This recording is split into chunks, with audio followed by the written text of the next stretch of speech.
प्रबंध काव्य के रूप में जैसीकृत पद्मावत का मूल्यांकन कीजिए। उत्तर, हिंदी आलोचकों में पद्मावत एक महान प्रबंध काव्य के रूप में समादृत है। आचार्य रामचंद्र शुक्ल के अनुसार प्रबंध काव्य का प्रमुख उद्देश्य रसात्मकता की उपलब्धि कराना होता है।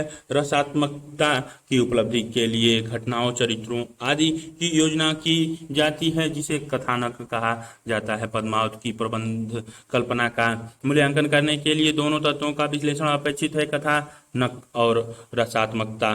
स्थलों का आदर्श कथानक के कुछ प्रतिमान निश्चित किए गए हैं, जैसे एक, कथानक के मध्य रसात्मक प्रसंगों का समुचित समावेश हो। दूसरा, घटनाओं में समुचित संबंध निर्वाह हो। तीसरा, आधिकारिक और प्रासंगिक कथाओं में काव्योपयोगी संबंध हो।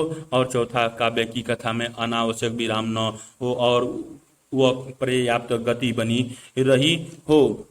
पहले प्रतिमान का परीक्षण करने पर स्पष्ट होता है कि पद्मावत अपनी मूल कथा योजना में ही रसात्मक और पद्मिनी और हीरामन सूर्य की लोक प्रचलित कथा का आधार लेने के कारण इसमें रसात्मकता की संभावना काफी बढ़ गई है। दूसरे प्रतिमान संबंध निर्वाह के स्तर पर भी जायसी खरे उतरते हैं। पद्मावत की घटनाओं का संबंध निर्वाह अच्छा है और आमतौर पर सारे प्रसंग कार्य कारण श्रृंखला से जुड़े हैं। किसी भी अन्य प्रबंध काव्य के समान पद्मावत में भी कई प्रासंगिक कथाएं हैं, जैसे हीरामन तोते को खरीदने वाले ब्राह्मण का वृत्त, राघव चेतन की कथा, बादल की कथा, देवपाल की कथा आदि। पद्मावत की ये प्रासंगिक कथाएं प्रायः कथा की गति बढ़ाने अथवा इसे बेहद महत्वपूर्ण मोड़ देने में सक्षम रही हैं। पद्मावत में खटकने वाली बात यह है कि इसमें अनावश्यक विराम बहुत से हैं, विशेषतः वहाँ जहाँ वस्तु के नामों और भेदों के की परिगणन शैली दिखाई देती है। परंतु संतुलित विश्लेषण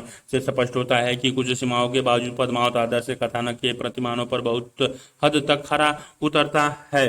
प्रबंध कल्पना का वास्तविक व महत्वपूर्ण उद्देश्य रसात्मकता की उपलब्धि है। रसात्मकता की समीक्षा के अंतर्गत प्रमुख दो बातों पर विचार किया जा सकता है। क, रसों की वैविध्यता। ख, रसों का उत्कर्ष। जहाँ तक रसों के वैविध्य का प्रश्न है, पद्मावत में मूलतः तीन ही रस हैं, श्रृंगार, करुण तथा वीर। रसों के वर्णन में एक कमी यह भी है कि इनके लिए वांछिक विभाव, अनुभाव और संचारी भाव कम मात्रा में प्रयुक्त हुए हैं, परंतु व्यंजित रसों के उत्कर्ष की दृष्टि से जायसी अद्वितीय है। विशेषकर विप्रलंब श्रृंगार का तो चरम निर्देशन ही नागमती के वियोग में हो गया है। यह तन जरे छार के काहो की पवन उड़ाए, मकुतो ही मार्ग उड़ी परे, कंत धरे जहां पांव।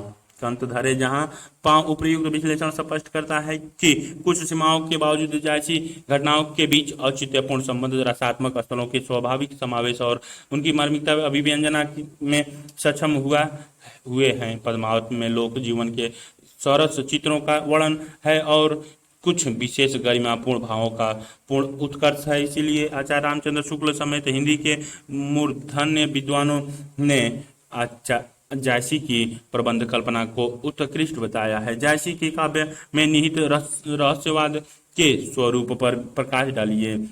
उत्तर, जायसी का रहस्यवाद हिंदी के सभी कवियों में सर्वश्रेष्ठ माना गया है। आचार्य शुक्ल का जायसी ग्रंथावली की भूमिका में कथन है कि हिंदी के कवियों में यदि कहीं रमणीय, सुंदर और द्वितीय रहस्यवाद है तो वह जायसी का है, जिनकी भावुकता बहुत ही ऊंची कोटि की है। जायसी का रहस्यवाद श्रेष्ठ इसलिए है क्योंकि वह भावनात्मक तो है ही, साथ ही बहिर्मुखी भी है। बहिर्मुखी रहस्यवाद वह होता है कि जहाँ कोई रहस्यवादी सिर्फ स्वयं पर परमात्मा के भावनात्मक यज्ञ की अनुभूति नहीं करता, बल्कि संपूर्ण सृष्टि या ब्रह्मांड को ही ईश्वर की अभिव्यक्ति मानकर प्रकृति की विभिन्न वस्तुओं में ईश्वरीय सौंदर्य का साक्षात्कार करता है। इस मान्यता के कारण जायसी अपने रहस्यवाद में जगत की विभिन्न वस्तुओं की विभाव पक्ष में शामिल कर पाते हैं, जिससे उनकी कविता समृद्ध होती है। उदाहरण के लिए निम्नलिखित पंक्तियों में वे पद्मावती के ईश्वरीय सौंदर्य की व्याख्या में प्रकृति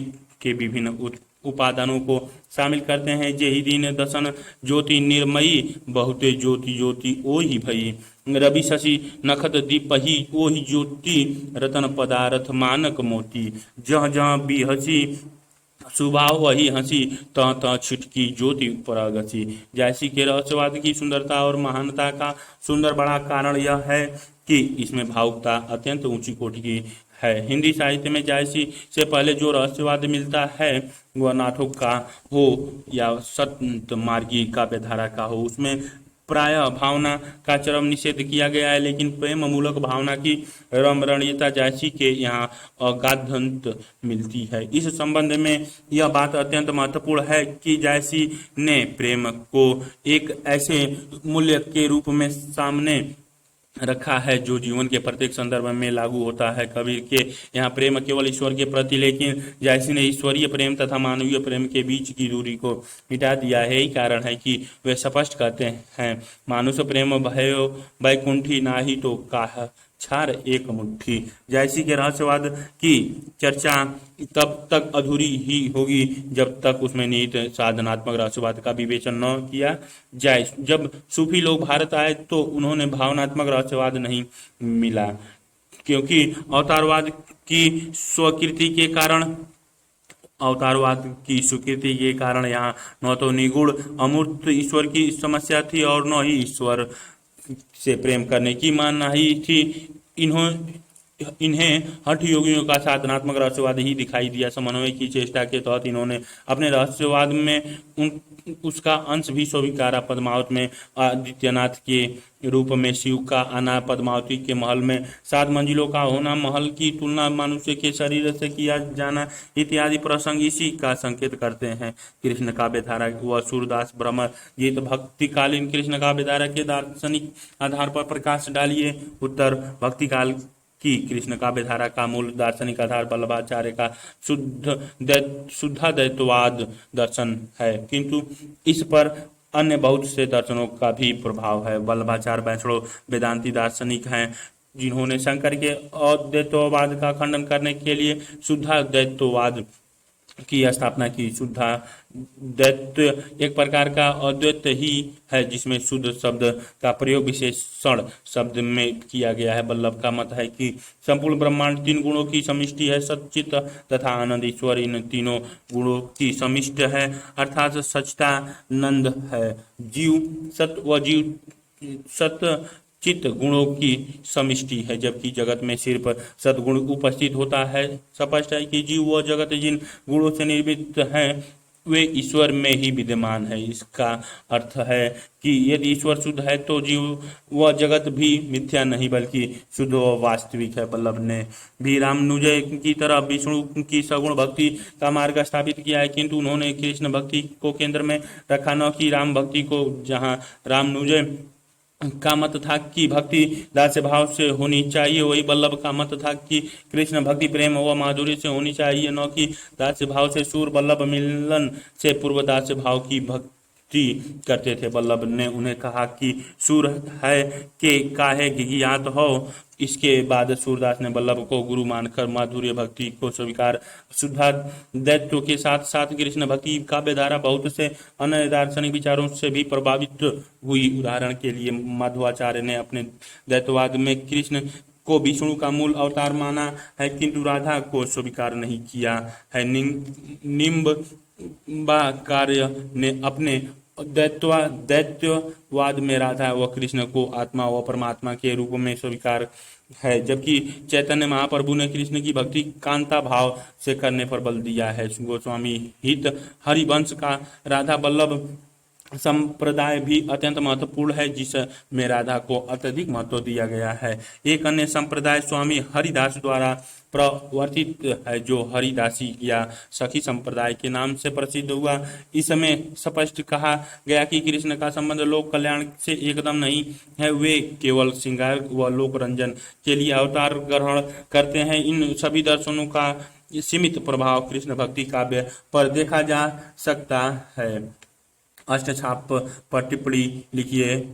उत्तर, वल्लभाचार्य के पुत्र विठल नाथ द्वारा स्थापित अष्टछाप कृष्ण काव्यधारा के 8 कवियों का समूह है, जिसका मूल संबंध आचार्य वल्लभ द्वारा प्रतिपादित पुष्टि मार्गी संप्रदाय से है।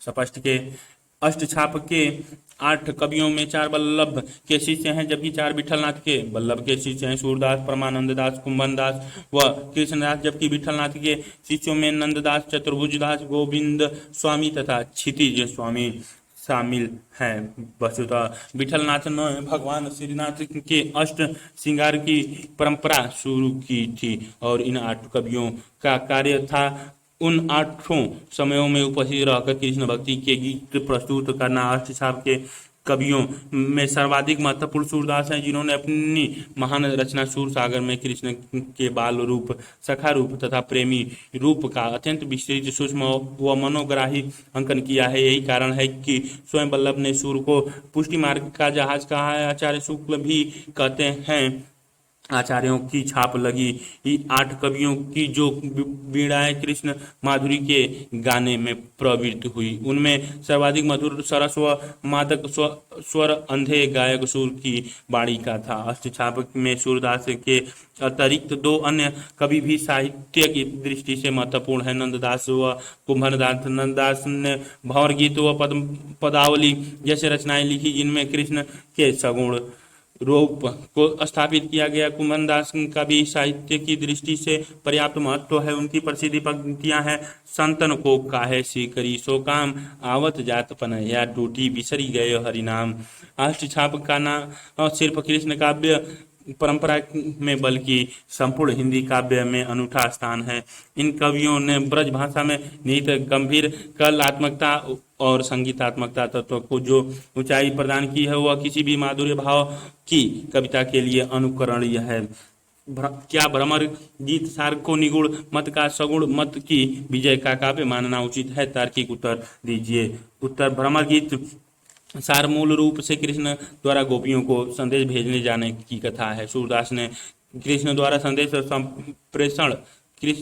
प्रेषण की कथा को एक नवीन आयाम दिया है। इस संदेश को उन्होंने निर्गुण ब्रह्म अपनाने की सलाह के रूप में बदल दिया है और गोपियों को सगुण भक्ति के दृढ़ स्तंभों के रूप में चित्रित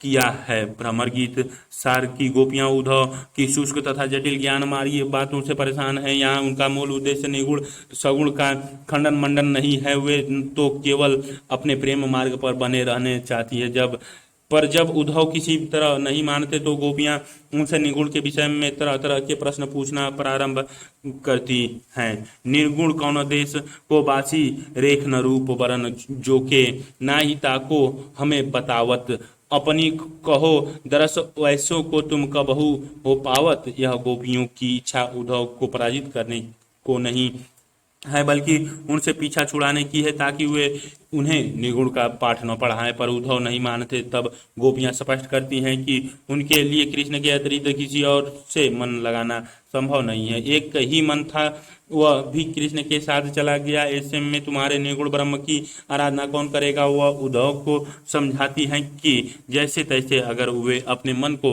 समझा भी लेती हैं तो मन पुनः लौटकर कृष्ण पर ही आ जाता है। गोपियां उद्धव की बातों का जवाब देने के लिए उसका सीधा सीधा मजाक भी उड़ाती हैं। उद्धव भली करी तुम आए, और बातें कही कही या दुख में ब्रज के लोग हंसाए। गोपियां नहीं चाहती कि निगुण रूपी कांटे उनके प्रेम मार्ग के राजपथ को रोके, इसीलिए वे उद्धव से प्रकृति का संदेश सुनाने को कहती हैं। उद्धव कोकिल कूजत कानन, तुम हमको उपदेश करत हो भस्म लगावत आनन। अंततः इस वैदिकतापूर्ण बहस के बाद गोपियां विजय प्राप्त करती हैं और उद्धव भी अपने निर्गुण मार्ग को छोड़कर सगुण के प्रति आकृष्ट होने लगते हैं। वे कहते हैं, अब अति पंगु भयो मन मेरो गयो, तहाँ निर्गुण कहिवे को भयो सगुण को चेरो। इस रूप में सीमित अर्थों में इस निर्गुण मत पर सगुण मत की विजय का काव्य माना जा सकता है, परंतु इसे केवल निर्गुण पर सगुण की विजय का काव्य मानने में अनेक समस्याएं हैं। भ्रमर गीत सार मूल रूप से भक्ति काव्य है और इसके कई श्रेष्ठ पदों का सगुण निर्गुण विवाद से कोई लेना देना नहीं। केवल प्रेम मार्गीय रागानुगा भक्ति का प्रतिपादन ही उनका लक्ष्य है। उसके अतिरिक्त उद्धव और गोपियों के बीच की बहस तार्किक बहस नहीं है। सूर्य ने उद्धव को सब कुछ बोलने का अधिकार दिया ही नहीं है। इनके यहाँ गोपियों की हर व्यंग उक्ति पर उद्धव को चुप रह जाना होता है, अतः भ्रमर गीत सार को भक्तिपरक वियोग श्रृंगार का काव्य मानना अधिक बेहतर विकल्प हो सकता है। भ्रमर गीत सार में सूर्य के विरह वर्णन के संबंध में आचार्य रामचंद्र शुक्ल की मान्यताओं का उल्लेख करते हुए उसमें अपनी तार्किक सहमति या असहमति प्रकट कीजिए। उत्तर: भ्रमर गीत सार में सूर्य के विरह वर्णन के संबंध में आचार्य रामचंद्र शुक्ल ने लिखा है कि वियोग की जितनी अंतर्दशाएं हो सकती हैं, जितने ढंगों से उन्हें दशाओं का साहित्य में वर्णन हुआ है और सामान्यतः हो सकता है, वे सब उसके भ्रमर गीत भीतर मौजूद है। किंतु आचार्य रामचंद्र शुक्ल ने विरह वर्णन को गंभीरता के अभाव के कारण बहुत उपयुक्त नहीं मानते। भ्रमर गीत सार की भूमिका में उनकी धारणा है कि परिस्थिति की गंभीरता के अभाव से गोपियों के वियोग में भी वही गंभीरता नहीं दिखाई पड़ती जो सीता के वियोग में है। उनका वियोग खाली बैठे का काम सा दिखाई पड़ता है। सूर्य का वियोग वर्णन के लिए ही है, परिस्थितियों के अनुरुद्ध से नहीं। आचार्य शुक्ल की उपयुक्त मान्यताओं में से प्रथम मान्यता तो कोई असहमति नहीं हो सकती, किंतु उनकी दूसरी मान्यता बहुत उचित प्रतीत नहीं होती। उनकी इस मान्यता से असहमति के कारण है भ्रमर गीत में अभिव्यक्ति कृष्ण से राधा और दूसरी गोपियों का विरह समांति नैतिकता के बंधनों से मुक्त है। प्रेम की अनुभूति शास्त्र और लोक की रूढ़ियों से स्वतंत्र होना चाहिए। सूर्य की विरह अनुभूति भी विधि निषेध से स्वतंत्र है। वह शास्त्र के भ्रम और लोक के भ्रम भय से रहित मानवीयता के विकास में सहायक है। सूर्य के काव्य में विरह कबीर से अधिक स्वाभाविक और जायसी से अधिक लौकिक है। सूर्य को कबीर की तरह विरह की अभिव्यक्ति के लिए बहुरिया बनने की आवश्यकता नहीं है और जायसी की तरह प्रेम की अलौकिक आभा दिखाने की भी चिंता नहीं है। सूर्य के भ्रमर गीत में वीरानुभूति के सभी वास्तविक और संभावित रूपों का चित्रण हुआ है। इस वीरानुभूति में अथाह गहराई, असीमितता और तन्मयता है। भ्रमर गीत में विरह की मर्मिकता अनेक प्रसंगों एवं बिंदुओं पर लक्षित होती है। विरह में प्रिय से संबंध रखने वाली सभी वस्तुएं और व्यक्ति भी प्रिय लगते हैं। उद्धव से कृष्ण की चिट्ठी पाकर गोपियों को कृष्ण से मिलन का सुख मिला। गोपियों के नयनों से प्रेमाश्रु प्रवाहित हुए। उससे कृष्ण की पाती और कृष्ण एक हो गए। निरखत अंक श्याम सुंदर के बार बार लवती छाती, लोचन जल कागद मसी मिली कै है गई श्याम श्याम की पाती। कृष्ण की मथुरा जाना गोपियों के जीवन में अथाह खालीपन उत्पन्न कर गया है। परिणामतः गोपियां विरह से ही प्रेम करने लगती हैं। उद्धव विरहो प्रेम करे ज्यों बिनु पुट पट गीत न रंग न नसय परे। रंग न नसय परे उनकी एक अनिष्ट आस्था भी दार्शनिक है। उद्धव मन न भयो 10-20 एक हूँ तो सो गयो श्याम संग के को और राधे ईश।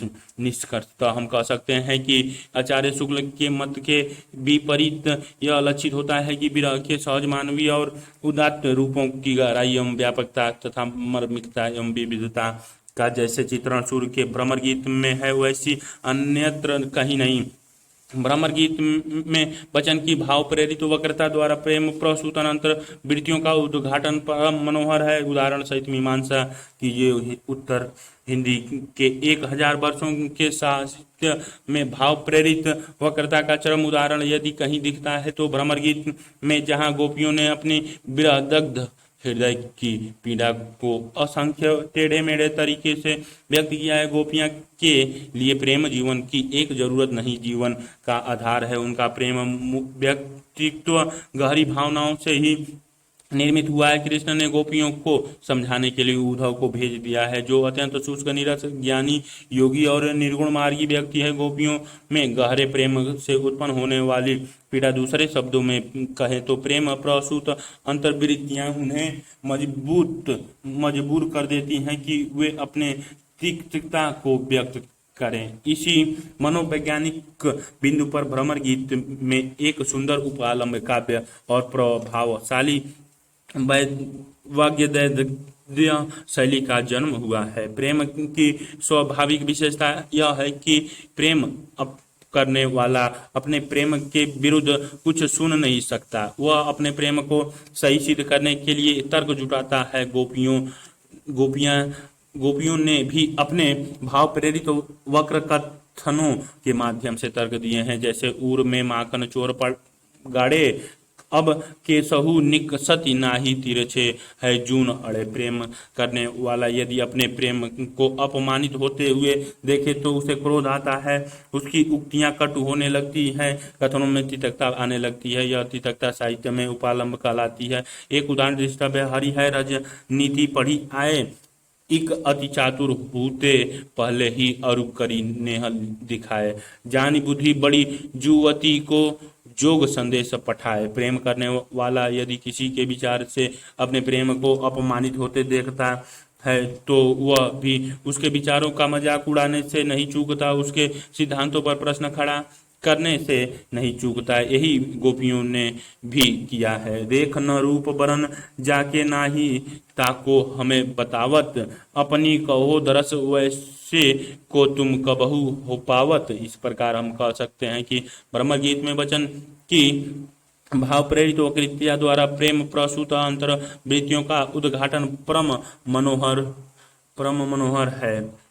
श्रृंगार रस का ऐसा सुंदर उपालंब काव्य दूसरा नहीं है। सूरदास के भ्रमर गीत के संदर्भ में इस कथन के औचित्य पर विचार कीजिए।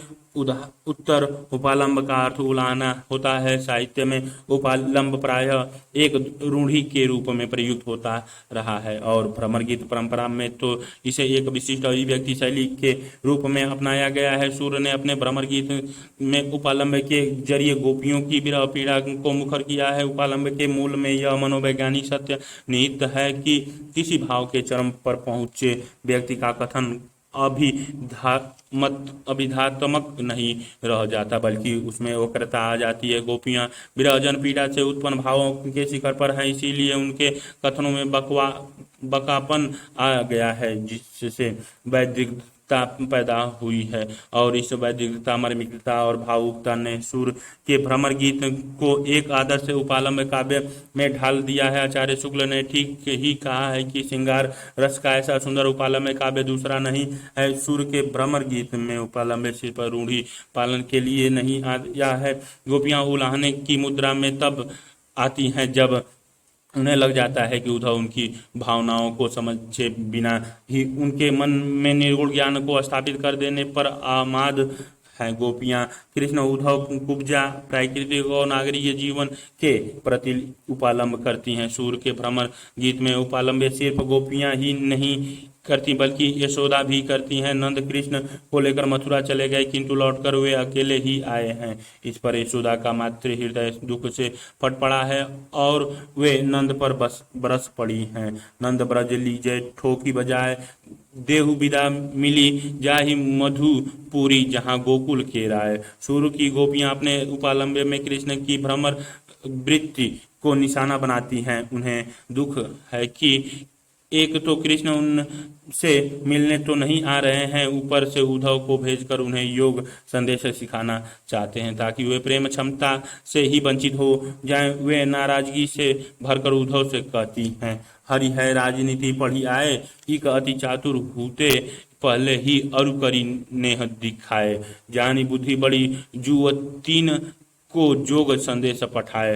गोपियां उद्धव के प्रति भी तीखे व्यंग करती हैं। आयो घोष बड़े व्यापारी, लादी खेप गुण ज्ञान जोग की ब्रज में आन उतारी। गोपियां प्राकृतिक और नगरीय जीवन के प्रति भी उलाहना करती हैं। वह मथुरा काजर की कोठरी जे वही ते कारे।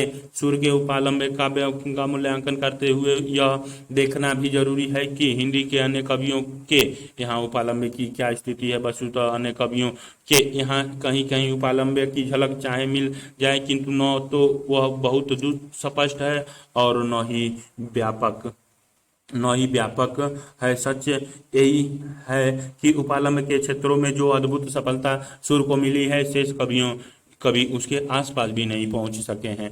विस्तार और गहराई दोनों दृष्टियों से सूर्य का उपालंब बेजोड़ है। सूर्य की का भ्रमर गीत नगर संस्कृति के बरकस लोक संस्कृति की प्रतिष्ठा करता है। इस कथन पर विचार कीजिए। उत्तर, सूरदास मूलतः लोक संस्कृति के कवि हैं। उनका यह रूप भ्रमर गीत सार में संकलित विभिन्न पदों में भी दिखाई देता है, जिनमें उद्धव और गोपियों के वाद विवाद के माध्यम से वे नागर संस्कृति के विपक्ष एवं लोक संस्कृति के पक्ष में खड़े दिखाई देते हैं। भ्रमर गीत सार में मथुरा से आए उद्धव नागर संस्कृति के प्रतीक हैं और गोपियां लोक संस्कृति की। भ्रमर गीत सार में लोक संस्कृति की प्रतिष्ठा नगर जीवन के उपयोगितावादी संबंध विधान के बरखक्ष ग्रामीण लोक जीवन के सहज एवं मानवीय संबंध विधान की वरीयता में दिखाई देती है। इसीलिए गोपियां बार बार उद्धव द्वारा कृष्ण प्रेम को निरर्थक बताए जाने के बावजूद उसे अपने लिए आत्यंतिक घोषित करती हैं। हमारे हरिल की लकड़ी मन बच क्रम नंद नंदन सो उर यह दृढ़ करी पकड़ी। भ्रमर गीत अपने देश काल के अनुसार नगर सभ्यता के प्रतीक मथुरा के खिलाफ लोक जीवन की सहजता को सामने ले आती है। नगर जीवन मनुष्य को ज्ञान के शुष्क बिंदु पर ला खड़ा करता है, ऐसा ज्ञान जो दुख को भी तथ्य के रूप में देखता है, अनुभव की उपेक्षित करता है। गोपियां इस प्रतिव्र व्यंग्यात्मक प्रहार करती हैं। आयो घोष बड़े व्यापारी ला देखे गुण ज्ञान जोग की ब्रज में आए उतारी। भ्रमर गीत में नगर को कुटिलता, स्वार्थ एवं छद्म को धारण करने वाले भूगोल के रूप में देखा गया है। वहाँ मथुरा एक ऐसी काजर की कोठरी जो मनुष्य को मनुष्यत्व से दूर कर देती है। वह मथुरा काजर की कोठरी जे आवैते कार्य। इस मथुरा के विरोध में पूरे भ्रमर गीत में प्रकृति का खुला हुआ स्वच्छंद रूप है। इस प्रकार भ्रमर गीत लोक संस्कृति की प्रतिष्ठा करता है। ऐसा करते हुए वह कविता और मनुष्य को मुक्ति का सार्थक की ओर ले जाने का प्रयत्न करता है। सूरदास के भ्रमर गीत में प्राकृतिक वर्णन की विशेषताओं का उद्घाटन कीजिए। उत्तर, हिंदी काव्य परंपरा में प्राकृतिक के साथ जितना गहरा लगाव और तन्मयता का संबंध सूर काव्य में दृष्टिगोचर होता है, उतना कहीं नहीं। हिंदी के अन्य कवियों की तरह सूरदास ने भी आमतौर पर प्राकृतिक को उद्दीपन विवाह की तरह इस्तेमाल किया है तथा उसमें वैविध्य भी कम है। आचार्य शुक्ल ने लिखा है, बाह्य प्राकृतिक के संबंध में सूरदास जी की दृष्टि बहुत परिमित थी। एक तो ब्रज की गोचरण भूमि के बाहर उन्होंने पैर ही नहीं निकाला, दूसरे उस भूमि का भी पूर्ण चित्र उन्होंने कहीं नहीं खींचा। दरअसल सूर के प्राकृतिक वर्णन का सौंदर्य उसके भौगोलिक विस्तार में नहीं, मानव प्राकृतिक संबंधों की गहराई में है। इसी गहराई के आधार पर प्रकृति कई ऐसे रूपों में आई है जहाँ सामान्यतः दुर्लभ है। पुष्टि मार्गी विश्वास के कारण सूर मानते हैं कि कृष्ण की लीला से सिर्फ मनुष्य ही नहीं, पशु पक्षी और पेड़ पौधे भी भाग लेते हैं। कृष्ण के मथुरागमन पर गोकुल की गायें भी गहरे विरह में हैं। उद्धव इतनी कहियो जाय अति क्रुश गात भई है, तुम बीनू बहुत दुखारी गाय। भ्रमर गीत के प्राकृतिक वर्णन में एक प्रमुख विशेषता संवेदना आरोप की है, जिसे पश्चिमी साहित्य में पैथेटिक फेलिसी कहा गया है। इसका अर्थ है अपनी मनोदशा के अनुसार प्रकृति को देखना और उससे अपनी मनोदशा के अनुकूल होने की उम्मीद करना। गोपियां प्रकृति से उतनी जुड़ गई हैं, जो ऋतुएं प्रकृति पर आती हैं वे उन पर ही आने लगी हैं। निशी दिन बरसत नैन हमारे सदा हरित रहती पावस ऋतु हम पे जब तय श्याम सिधारे। इसी प्रकार वे अपनी मनोदशा के अनुकूल प्राकृतिक से भी विरहदग्ध होने की उम्मीद करती हैं और मधुबन को उलाहना देते हुए कहती हैं, मधुबन तुम कत रहत हरे, विरह वियोग श्याम सुंदर के ठाढ़े क्यों न जरे। सूर के यहाँ प्राकृतिक सिर्फ उद्दीपन विवाह और संवेदन आरोप की भूमिकाओं तक सीमित नहीं है, वह मार्गदर्शक और प्रेरक की भूमिका में भी आती है। सूर की गोपियां उद्धव को समझाती हैं कि जीवन जीने की कला प्राकृतिक से ही सीखी जा सकती है। उद्धव कोकिल कूजत कानन तुम हमको उपदेश करत हो, भस्म लगावत आनन। स्पष्ट है कि सूर के यहाँ प्रकृति कई रूपों में आई है और हर रूप में बेहद मनोहर है। सूर चूंकि सूर सगुण कृष्ण के भक्त हैं, जो जगत को कृष्ण की लीला समझते हैं, प्राकृतिक को मिथ्या नहीं बल्कि ईश्वर की अभिव्यक्ति मानते हैं, गोचरण भूमि को कविता का भूगोल बनाते हैं। इसीलिए स्वाभाविक है कि प्राकृतिक उनकी कविता में जितनी मुखर हुई है, किसी भी अन्य कवि की कविता में नहीं।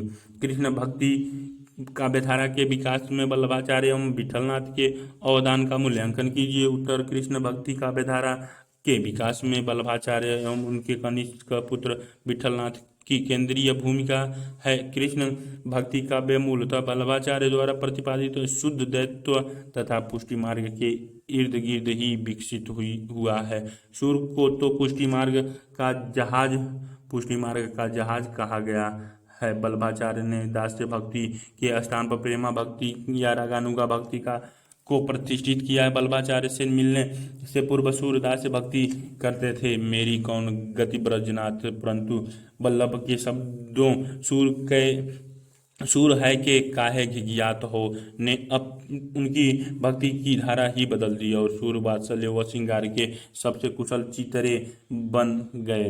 वल्लभ की मृत्यु के बाद विठलनाथ ने उनके 4 शिष्यों सूरदास, परमानंद दास, कुंभन दास, कृष्णदास व अपने 4 शिष्यों नंददास, चतुर्भुज दास, क्षितिदास, गोविंद दास को मिलाकर अष्टछाप की स्थापना की।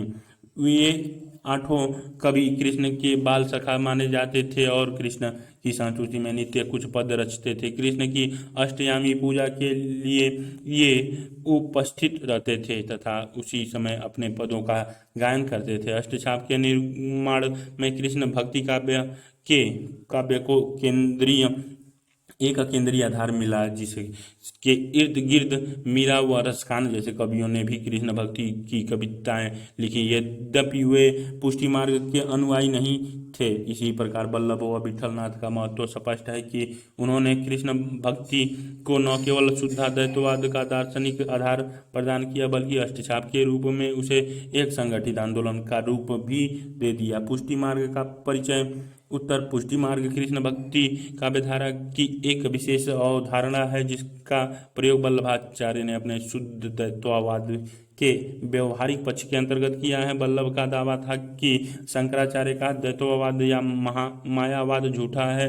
इसके विपरीत सत्य यह है कि सगुण कृष्ण ही वास्तविक ईश्वर है और यह जगत मिथ्या नहीं बल्कि कृष्ण की लीला है। ईश्वर साधना का मूल मार्ग न तो ज्ञान है न ही योग बल्कि भक्ति है और यह भक्ति ईश्वर के अनुग्रह से ही प्राप्त होती है। ईश्वर जिन जीवों पर अनुग्रह करता है उन्हें ही ईश्वर भक्ति का सौभाग्य मिलता है। अतः ईश्वर व जीव में पोष्य संबंध है। इसी संबंध को पुष्टि कहा जाता है, जो पूर्णतः ईश्वरीय अनुग्रह पर आधारित है। पोषणम तंत्र अनुग्रहम।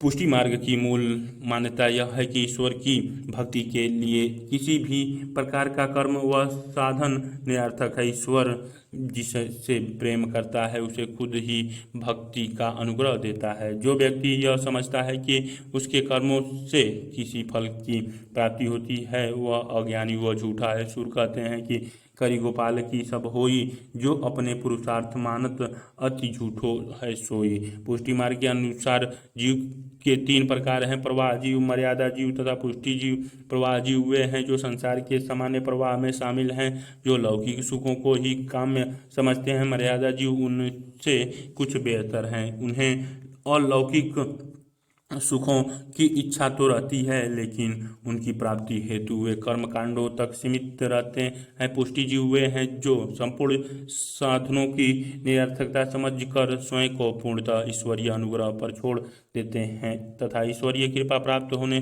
पर गोलकों में ईश्वर की नित्य लीला में भाग लेते हैं। कुछ विचारकों ने पुष्टि के भी 4 भेद किए हैं, प्रवाह पुष्टि, मर्यादा पुष्टि, पुष्टि पुष्टि व शुद्ध पुष्टि। यह वर्गीकरण मूल वर्गीकरण की ही अन्य दृष्टिकोण से व्याख्या है। राम भक्ति काव्यधारा व तुलसीदास रामचरितमानस व कवितावली। गोस्वामी तुलसीदास के कलयुग वर्णन का निरूपण कीजिए। उत्तर, प्रत्येक युग का महान कवि अपने युग यथार्थ की पहचान कराता है। गोस्वामी तुलसीदास ने भी रामचरितमानस एवं कवितावली में कलयुग वर्णन के माध्यम से अपने समय की अमानवीय स्थितियों का प्रतिमानवीय शक्तियों की पहचान की है। तुलसीदास जब कलयुग का वर्णन करते हैं तब वे पौराणिक कलयुग का वर्णन नहीं करते, बल्कि अपनी आंखों देखे उस समाज का वर्णन करते हैं जो अनेक प्रकार के पापों ताप दोष और दरिद्रता से पीड़ित है। तुलसी के अनुसार कलयुग का सबसे प्रधान लक्षण है कपट और मिथ्या आचरण। स्थिति यह है कि मार्ग सोई जा काहू जोई भावा, पंडित सोई जो गाल बजावा, मिथ्यारंभ दंगरत जोई ताकहू, संत कही सब कोई। तुलसी के समय कई लोग बड़ा श्रम धर्म के अनुसार कर्म नहीं कर रहे थे। तुलसी इससे चिंतित थे, लेकिन तुलसी की चिंता एक तरफा नहीं है। जब वे देखते हैं कि ब्राह्मण अपने वर्ण के अनुकूल कर्मों को छोड़ रहे हैं तो वे उस पर भी प्रतिक्रिया करते हैं। विप्र निरीक्षर लोलूप कामी, निराचर सठ वृषलि स्वामी। राज व्यवस्था के पतन पर भी तुलसी की दृष्टि बार बार गई है। कलयुग वर्णन के अंतर्गत तुलसीदास की कविता महामारियों, प्राकृतिक आपदाओं, गरीबी, दरिद्रता, शिक्षा, बेरोजगारी आदि से मार खाते आम लोगों की पीड़ा को अभिव्यक्त करती है। कलयुग में अकाल की समस्या सर्वप्रमुख है। कली बारही बार दुकाल पड़े, बिनु अन्न दुखी सब लोग मरे। युगनी कुव्यवस्था के कारण अनेक प्रकार के संकटों का सामना कर रहे लोगों की ओर तुलसी की दृष्टि बार बार गई है। किसान, भिखारी, व्यापारी, बेरोजगार आदि सभी की व्यथाओं को वे अभिव्यक्त करते हैं। खेती न किसान को, भिखारी को न भीख बली, बनिक को बनिज, न चाकर को चाकरी। इस प्रकार गोस्वामी तुलसीदास का कलयुग वर्णन अपने युग चिंताओं का परिणाम है और इस दृष्टि से भक्ति काव्य में लोक जागरण की उपस्थिति का भी महत्वपूर्ण प्रमाण है। क्या आज के समय में गोस्वामी तुलसीदास के काव्य की कोई प्रासंगिकता है? तार्किक उत्तर दीजिए। उत्तर: तुलसीदास भक्ति काल के प्रतिष्ठित कवियों में से एक हैं। उनका काव्य और उनका दृष्टिकोण आज भी उतना ही लोकप्रिय है व प्रासंगिक है जितना तत्कालिक समय में था। तुलसी की प्रासंगिकता का एक मुख्य कारण उन समस्याओं का निरंतर है जो तुलसी के कलयुग तत्कालीन समय में विद्यमान थी और आज भी प्रासंगिक है। तुलसी अपने समाज का जिन सामाजिक विसंगतियों, कपट व मिथ्या आचरण से चिंतित थे। निराचर जो श्रुति पथ त्यागी, कलयुग सोई ज्ञानी सो विरागी, वैसी समस्या आज और विकट रूप में नैतिक मूल्यों का गिरावट, बढ़ते अपराधीकरण और भ्रष्टाचार आदि रूपों में दिखाई पड़ती है। गरीबी और बेरोजगारी जिन्हें तुलसीदास ने अपनी कविताओं का केंद्र बिंदु बनाया, ना ही दरिद्र सम दुख जगमाही आज भी पूरे विश्व के समक्ष एक प्रमुख चुनौती के रूप में विद्यमान है। तुलसी के समय सत्ता सेवा की वस्तु न होकर भोग की वस्तु थी। आज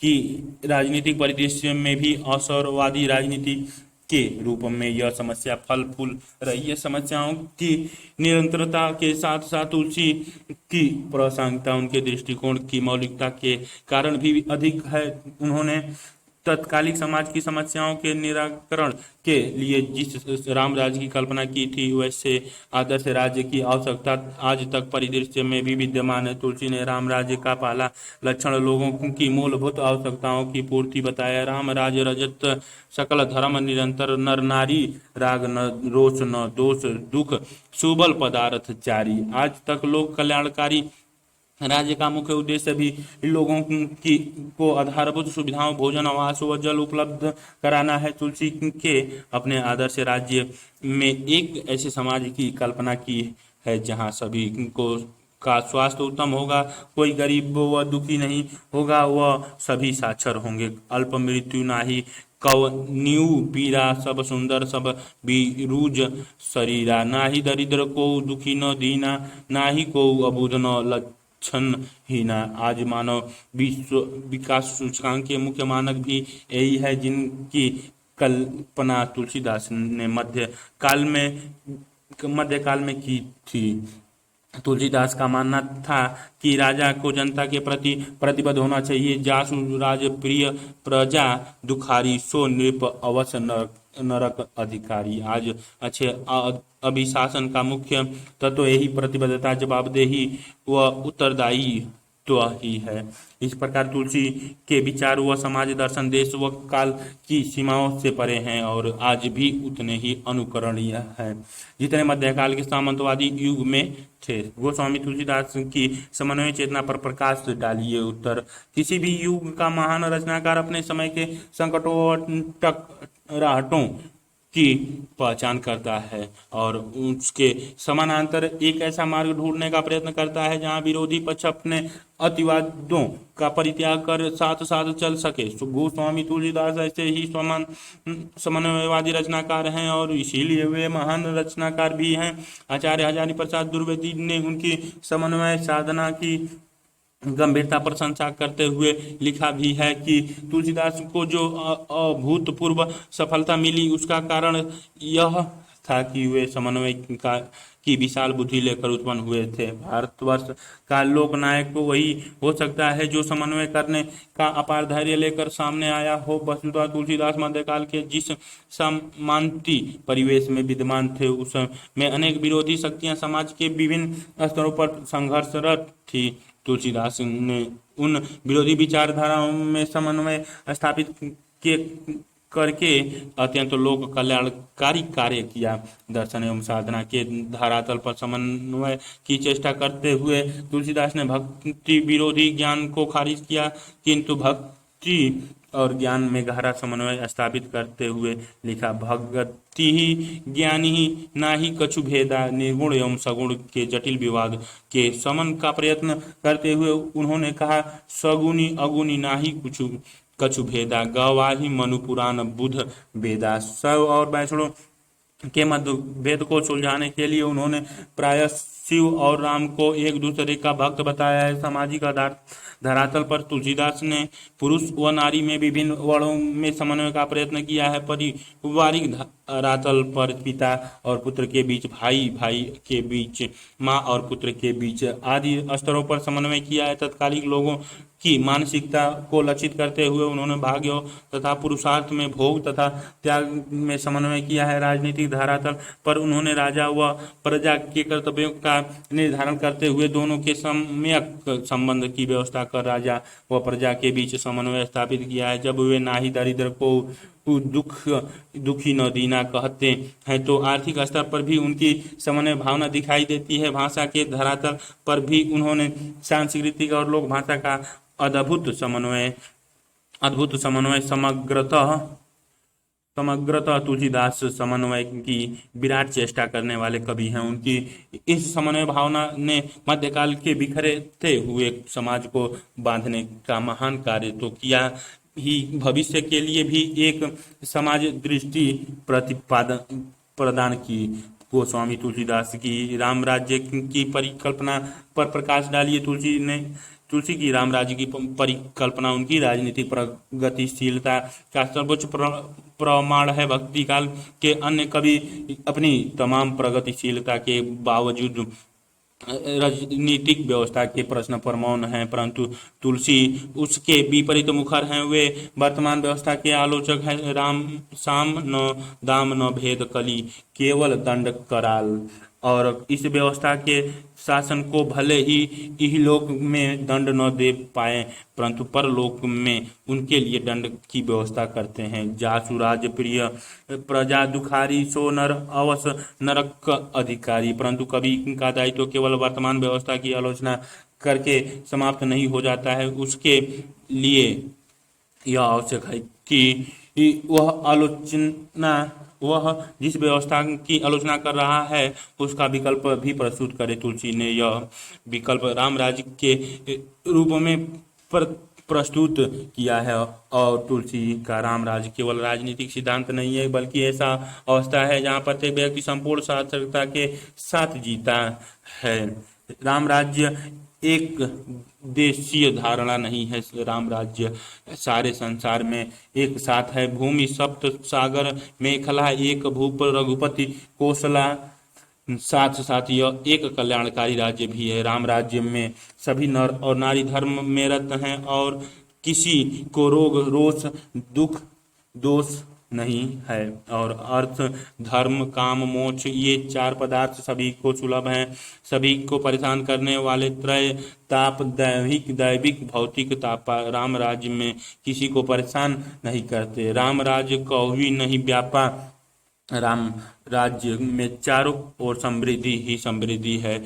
एक एवं कहीं भी कोई व्यक्ति किसी प्रकार के ताप संताप से दुखी नहीं है। अल्प मृत्यु नाही कवि नीऊ पीरा सब सुंदर सब बीराजु शरीरा ना ही दरिद्र को दुखी न दीना ना ही को अबुध न लक्षण हीना। इस चौपाई में आधुनिक मानव विकास सूचकांक के लगभग सभी पैमाने आए हैं। राम राज्य में तुलसी ने आदर्श राजा एवं प्रजा के कर्तव्यों को निर्धारण करते हुए दोनों के सम्यक संबंधों की व्यवस्था की अनुसार राजा को प्रजा का हित ऐसी होना चाहिए। प्रजा का धर्म राजा की बातें कानून मानना है, परंतु यदि राजा कुछ अनीति करे तो प्रजा को उसे रोकने का भी अधिकार है।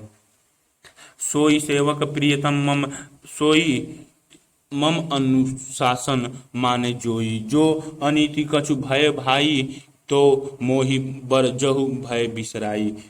कुल मिलाकर तुलसी का राम राज्य एक आदर्श राज्य व्यवस्था का स्वप्न है और यह स्वप्न आज भी प्रासंगिक बना हुआ है। आपके मत से कबीर और तुलसी में किसे लोकनायक की संज्ञा देना अधिक उचित है? तार्किक उत्तर दीजिए।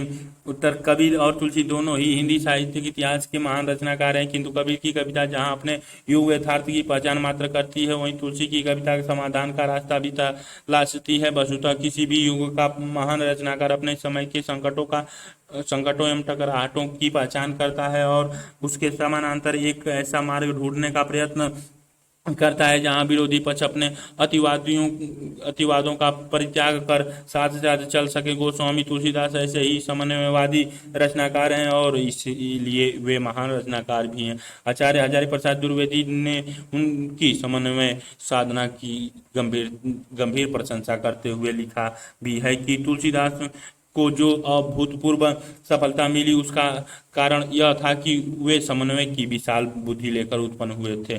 भारतवर्ष का लोकनायक वही हो सकता है जो समन्वय करने पर अपार धैर्य लेकर सामने आया हो। वस्तुतः तुलसीदास मध्यकाल के जिस समाधि परिवेश में विद्यमान थे उसमें अनेक विरोधी कवि शक्तियां समाज के विभिन्न स्तरों पर संघर्षरत थी। तुलसीदास ने उन विरोधी विचारधाराओं में समन्वय स्थापित कर के अत्यंत लोक कल्याणकारी कार्य किया। दर्शन एवं साधन के धरातल पर समन्वय की चेष्टा करते हुए तुलसीदास ने भक्ति विरोधी ज्ञान को खारिज किया, किंतु भक्ति और ज्ञान में गहरा समन्वय स्थापित करते हुए लिखा, भक्ति ही ज्ञान नहीं ना ही कछु भेदा। निर्गुण एवं सगुण के जटिल विवादों के समन का प्रयत्न करते हुए उन्होंने कहा, सगुण नहीं अगुण नहीं ना ही कछु भेदा गवाही मनु पुराण बुद्ध वेदा। शैव एवं वैष्णव के मतभेद को सुलझाने के लिए उन्होंने प्राय शिव और राम को एक दूसरे का भक्त बताया।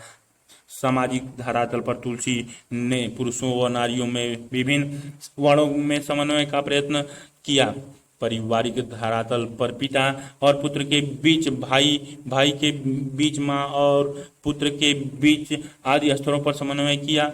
तत्कालिक लोगों की मानसिकता को लक्षित करते हुए उन्होंने भाग्य तथा पुरुषार्थ में भोग तथा त्याग में समन्वय किया। राजनीतिक धरातल पर उन्होंने राजा व प्रजा के कर्तव्यों का निर्धारण करते हुए दोनों के साम्यक संबंधों की व्यवस्था का राजा व प्रजा के बीच समन्वय स्थापित किया। जब वे ना ही दरिद्र को दुख न दीना कहते हैं तो आर्थिक स्तर पर भी उनकी समन्वय भावना दिखाई देती है। भाषा के धरातल पर भी उन्होंने सांस्कृतिक और लोक भाषा का अद्भुत समन्वय किया। समग्रतः तुलसीदास समन्वय की विराट चेष्टा करने वाले कवि हैं। उनकी इस समन्वय भावना ने मध्यकाल के बिखरते हुए समाज को बांधने का महत्व कार्य तो किया ही, भविष्य के लिए भी एक समाज दृष्टि प्रदान की। निश्चित रूप से गोस्वामी तुलसीदास लोकनायक की कसौटी पर खरे उतरते हैं। तुलसी की कविता रामचरितमानस में संभवतः सबसे अधिक तन्मय होती है। राम भरत के मिलाप के अवसर पर इस मत की सौद्वाराण परीक्षा कीजिए।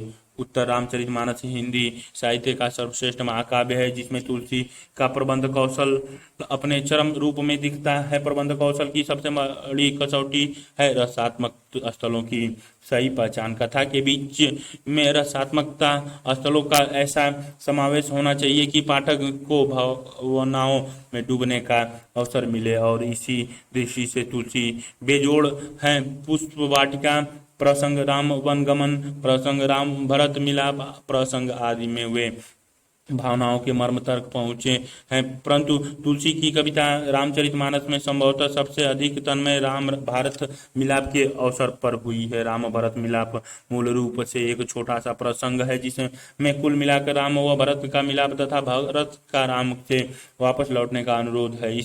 इन भाइयों में इतने गहरा प्रेम है कि राम लक्ष्मण को वापस लाने के लिए भरत शत्रुघ्न वन में रहने को तैयार हैं। इस प्रस्ताव पर जब अपना अपना हानि लाभ जोड़ रहे हैं, पर माताएं दुविधाग्रस्त हैं, क्योंकि अंततः उनके दो बेटे तो वन में रहेंगे ही। तुलसी ने इसका बड़ा सुंदर चित्र खींचा है। बहुत लाभ लोगन लघु हानि, असम दुख सुख सब रोवही रानी। राम भरत मिलाप होने पर राम यह बताने का अधिकार भरत को सौंप देते हैं कि उन्हें क्या करना चाहिए। भरत कोई निर्णय कर पाए इससे पहले ही राजा जनक भी वही आ जाते हैं। इसके बाद 5 दिन तक अनिर्णय की स्थिति बनी रहती है, जो प्रसंग के नाटकीय प्रभाव को बढ़ाती है। अतः भरत निर्णय का अधिकार पुनः श्री राम को देते हैं, और राम के निर्णय के सभी नाटकीय तनाव चरम पर पहुंचता है। नाटकीय तनाव से अधिक महत्व इस प्रसंग का पारिवारिक मूल्यों की स्थापना के लिए है। बड़े भाई और छोटे भाई के बीच कैसे विश्वास होना चाहिए, यह राम और भरत के संबंधों में दिखता है। इसी प्रकार माता का आदर्श रूप कौशल्या में दिखता है। सीता के रूप में आदर्श बहू व पत्नी का चित्रण है। तुलसी ने रामचरितमानस के माध्यम से जिस आदर्श परिवार का परिकल्पना को सुस्थापित किया है, उसका सघनतम रूप भरत मिलाप के प्रसंग में ही दिखता है। इस पूरे प्रसंग में तुलसी की तन्मयता चरम पर है, इसीलिए उन्होंने पूरे प्रसंग को ही भक्तिमय बना दिया है। भरत गुरु वशिष्ठ सहित सारा मुनि समाज मिथिला तथा अयोध्या वासी भक्ति में डूबे हुए हैं।